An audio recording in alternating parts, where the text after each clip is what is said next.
আজ ৫ই মাঘ শনিবার গোঘাট থানার অন্তর্গত ভাদুর অঞ্চলের পূর্ব দিকে নীরবে নিঃশব্দে কুলুকুলু করে বয়ে চলেছে দ্বারকেশ্বর নদ। তেলকদম, শিমুল, সেগুন গাছের জঙ্গলে ঘেরা পরিবেশে প্রসিদ্ধ সাধক বাবা মকদুম সাহেবের মিলন মেলায় লক্ষ লক্ষ পুণ্যার্থীদের জনজোয়ার উপচে পড়ে।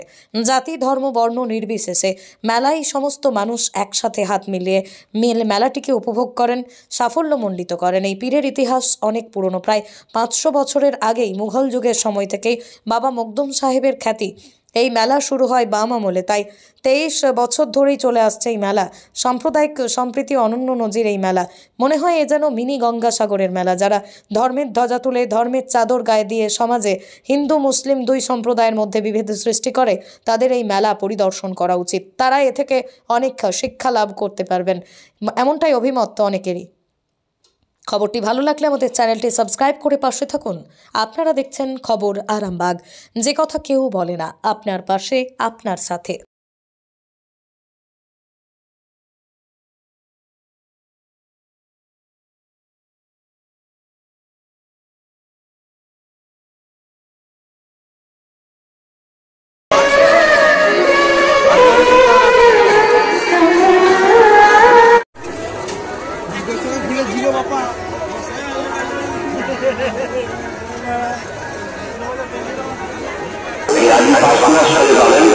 কাশ্মীরি চক মিশুলি একটা চাকরি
খুব ভালো লাগছে। আমরা তো এটা এখানে লোকালিটির মানুষ, মানে ছোট থেকেই দেখছি।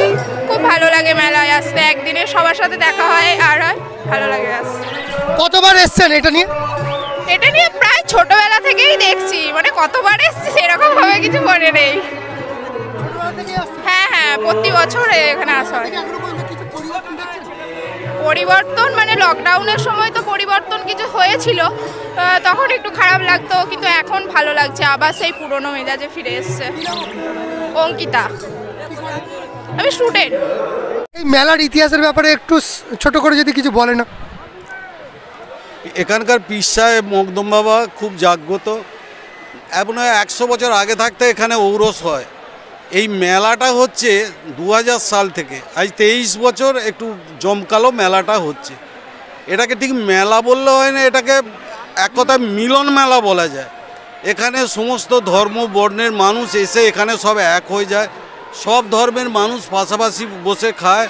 এখানে কোনো জাতিভেদ নাই, এখানে কোনো রাজনৈতিক কালার নাই। সব দলের মানুষ এখানে এসে এক হয়ে যায়। এটা লক্ষাধিক লোক সমাগম হয়। প্রত্যেক মানুষকে যারা আসে প্রত্যেকে খিচুড়ি ভোগ খাওয়ার ব্যবস্থা করা হয়েছে, এবং এই অনুষ্ঠানটা পরিচালনা করার জন্য সাঁই সমিতি থেকে ৭০০ জন ভলেন্টিয়ার এসে ওনাদের বিভিন্ন ক্যাম্প থেকে ভলেন্টিয়ার এনে এইটাকে পরিচালনা করেন, পরিবেশন করেন আর কি, খাবারটা পরিবেশন করেন। সাথে সাথে নিজের মানে সব তাগিদে প্রশাসন যেভাবে সক্রিয় থাকে এই মেলাটা সুষ্ঠুভাবে পরিচালনা করার জন্য অংশগ্রহণ করে থাকে, সেটা এক কথায় প্রশংসনীয়। আর আমাদের এখানকার মানুষজনের অক্লান্ত পরিশ্রমে এই কয়েকজন ছেলের আন্তরিক ইচ্ছা বা পরিশ্রমে এই মেলাটা অনুষ্ঠিত হয়। এখানকার পাশাপাশি ব্যবসাদাররা সাহায্যের হাত বাড়িয়ে দেয়। সেই আয় বলতে সেইটুকুই, স্ব ইচ্ছায় যারা যেটা দেয় সেটা নিয়েই এই মেলাটা চলছে। তপন ঘোষ, উদ্যোক্তা বলতে পারে।